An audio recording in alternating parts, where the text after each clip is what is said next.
Let's turn this nasty, dirty, dark, old hallway slash mudroom into an epic home office. This video is sponsored by my absolute favorite, DiGiorno. But before we start snacking on delicious pizza, we have got to get design plan in place to figure out what we're gonna do with this space. So our little 2-bedroom, 2-bath desert home in the sky that we're now calling the Juniper House has undergone a massive transformation. We've removed old, dated tiling, we've demoed walls, we've ripped out the kitchen, and fully renovated the bathrooms. And now it is time to do my most anticipated transformation yet. We are transforming our really ugly mudroom into a beautiful work from home office. Having a designated work from home space in a vacation home has really become a trend because so many people are living nomad lives. They want to travel to beautiful places, but they also want to get work done at the same time. So it really gives our house a lot of value, not only for potential guests, but also for us. Fun fact, my husband works all the time and he needs a space where he can kind of go away from the group and focus while I'm out here eating DiGiorno and watching beautiful sunsets and such. I work too though, I promise, I promise. And when I saw this space, I knew we didn't need a mudroom and it was just wasted valuable square footage because our place is kind of small. It's only like 1,200 square feet. I really needed to utilize this space somehow. So this space is kind of laid out like a large hallway. So on this side of the room, I want to put a floating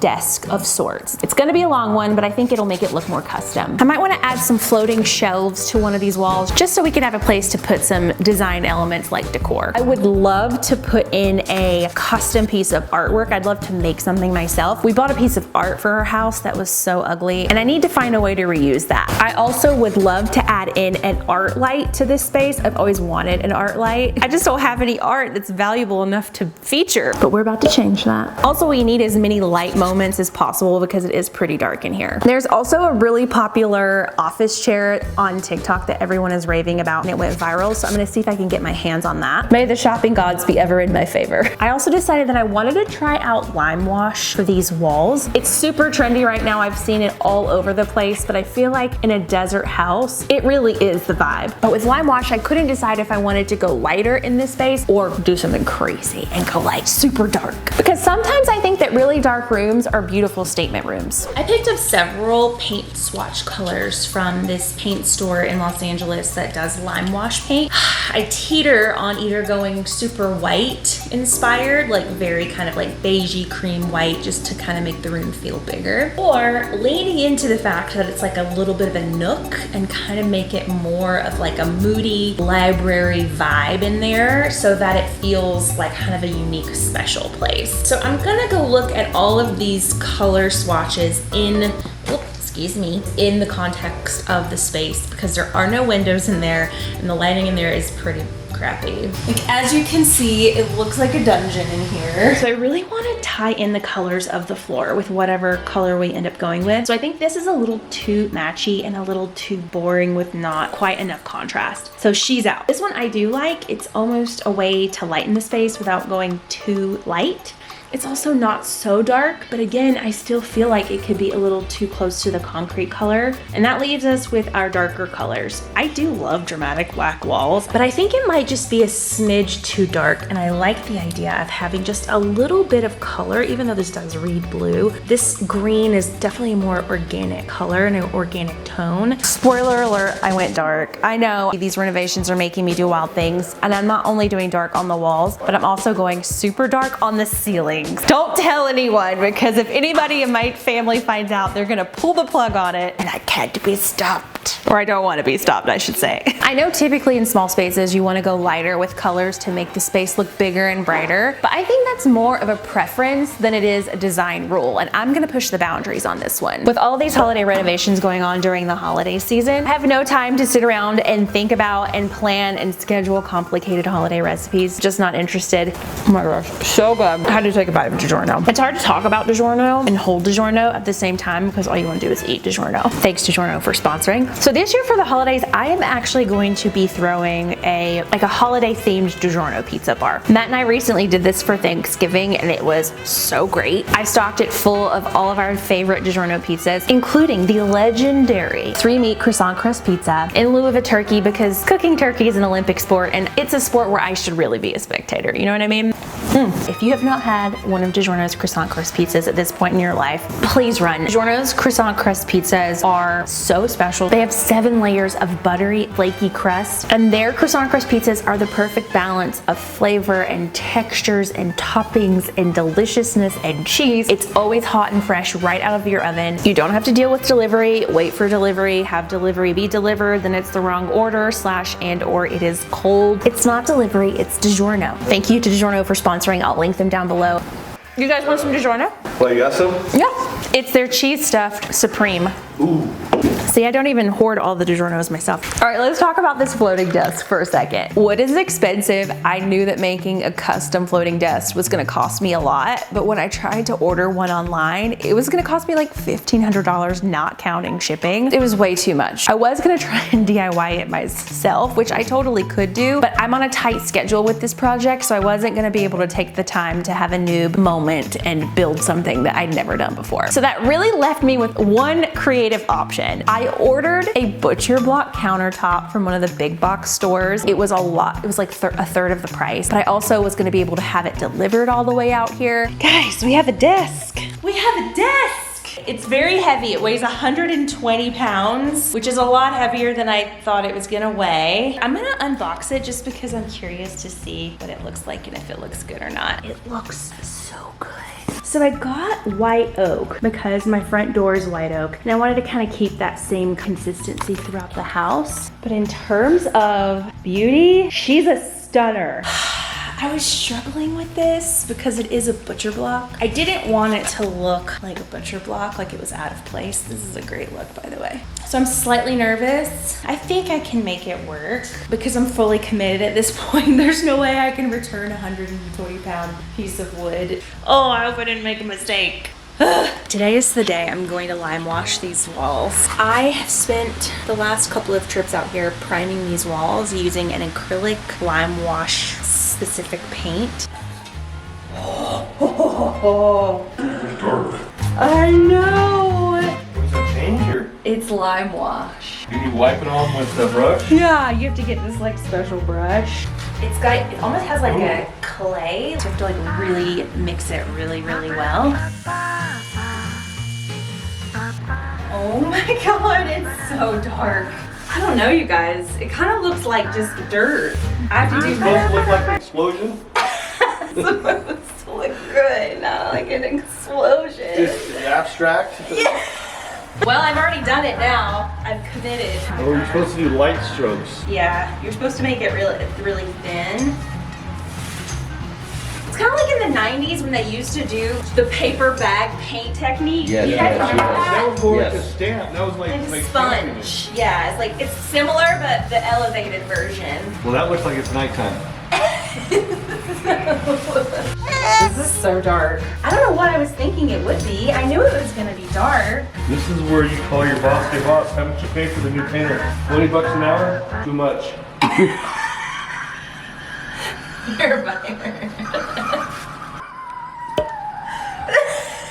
Okay, back to these walls. While this looked very terrifying to me, I did want to give it the benefit of the doubt and cross my fingers and toes that maybe it would turn out okay. And I was actually pleasantly surprised. This is my first time seeing the walls after all the lime wash has dried. It looks so good. It's still a little dark in there, so I'm gonna have to supplement with a lamp or something that's a little bit brighter, but it's like perfectly velvety. It looks like a couch I want to sit on at this moment in time. So today I'm having my crew move 2 outlets that were kind of positioned pretty high because this room was used as like a storage room for cleaning supplies. So we're gonna move those outlets down because we're gonna put a desk there and I want the outlets underneath the desk. I'm also painting the baseboards and our garage door with this special acrylic paint that matches our lime wash paint. It's a little bit shinier. This is all gonna start coming together pretty quickly because the last few steps are pretty fast and simple, but I think the impact's gonna be big. I'm gonna try to DIY piece of artwork. This one I ordered a million years ago and it arrived very ugly. It's so ugly I can't even show you how ugly it is. I'm gonna try and redo it, DIY it, paint over it, do some sort of plaster technique to kind of reuse it because it was actually really expensive. So I'm gonna try and fit it in this space, but I don't know if it's it's gonna fit. Typically your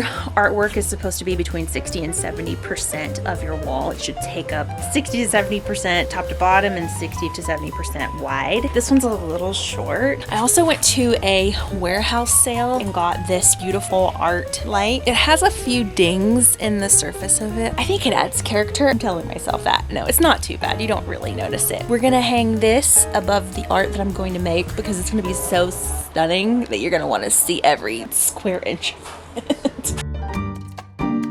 We're just gonna start from scratch and do that kind of semi-popular, it's very popular, let's be honest, that plaster technique where you just put plaster on a piece of artwork and hang it up on the wall. So I want something with texture on that wall, but not too much because we already have so much texture on the walls already. So I'm gonna do a thin layer, just enough to give it some dimension. And then once it's dry, I'm going to do some just basic black paint strokes across kind of that textured plaster foundation, just to give it a little bit more of like a modern, organic type of art. I'm just gonna use this like a plastic knife that I got from the dollar store. So this is the plaster that's pink that you use to fill nail holes in your wall when you're trying to get your security deposit back, and it dries white.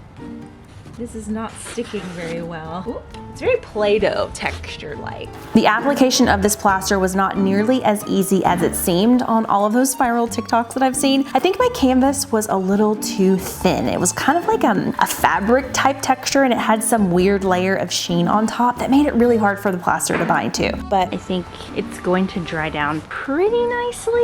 I did have some issues with the art having wood behind it and it being so thin. The canvas is like, it was really hard to plaster over these creases. I think I'm gonna have to end up painting this whole thing white to kind of mask some of the discoloration that I couldn't quite get. Here is our DIY plaster art. It looks a little rough right now. I drove all the way out here today with this can of paint in my car, and it opened and spilled all in the back of my brand new car. Living on the edge today, just living on the edge. Here's my white paint. We're just gonna do one thin layer just to cover all of my poor craftsmanship. Just gonna paint in the direction of my plaster here. After putting a coat of white paint on this, I kind of feel like I like it just white now without doing strokes in it. I might put it up and see how I like it, and then later if I feel strokey, I might come back out and put more, but I feel like it might brighten up the space a little bit too. Honestly, this looks like something I would see at a really expensive department store. Like this would cost you like $500 or $600. There's actually some green in the brush from doing the trim, and I left it in the brush, and you can see a little bit of like the hues of green from the wall paint, which I actually think might make it, the color matches a little bit better. I think I just made art or something. Today we are installing the desk. I thought you were talking to somebody. I am, to my internet friends. I'm pretty lucky that the space that we have here, while it is like a mudroom hallway, there is enough space to have a decent size working desk. So that's what we're gonna do. I'm glad I had my crew here on site because they were able to help me quickly execute this because I was on a bit of a tight deadline. We used 2x2 boards cut to size, less about 2 inches from the front of the desk so that you actually didn't see the support when you were standing there. And we made sure these bad boys were even and were secure to every stud that we could find because this desk is very heavy. Speaking of, the desk was pretty, but there was one downside. There were knots on one side of the board, and then the other side was actually really beautiful. So when we cut the desk down, we made sure to turn it upside down or not side up in our case, and take the area that we were trimming to keep it from splintering. It was a tight fit, but once we shushed it into place, it was as snug as a bug in a rug. So I decided that I wanted to do a little DIY lighting project in here. That is putting some LED light strips underneath the desk, just again to give this room more light. Just got this light kit online, I'll link it below. The backside has adhesive on them, and you can cut it, and they have little pieces you can join it, you know, across whatever space you're doing. We did add plugs underneath here, so I'm gonna steal one of those for these. We're gonna attempt to line this entire thing with LED lights. Let's go.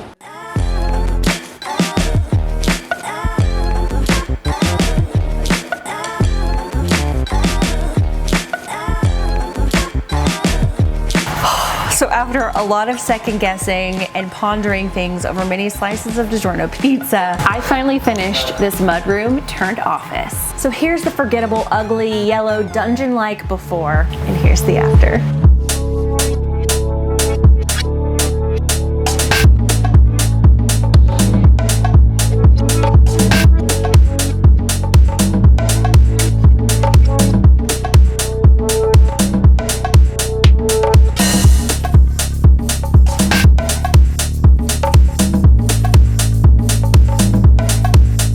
Now there are still a few things that I want to do in this space that I didn't get a chance to do for this video. I do want to add some floating shelves. I'm also thinking about adding a massive acrylic dry erase board on this main wall so that you can actually come and plan out your vacation work schedule. I do want to add a rug. I did buy a rug. I didn't love that rug, so give me any rug place suggestions down below. This lime wash color is everything. This lime wash color for president. Okay, that's how much I love these walls. It feels so cool. It feels so unique. I actually do love the butcher block countertop. Even my DIY artwork looks good in here, y'all. Can you believe it? I made that. You might be able to believe it. I'm also thankful to DiGiorno again for making my home office, desert home office dreams come true. I love them so much. Click the link down below to find out more about their Croissant Crust pizza.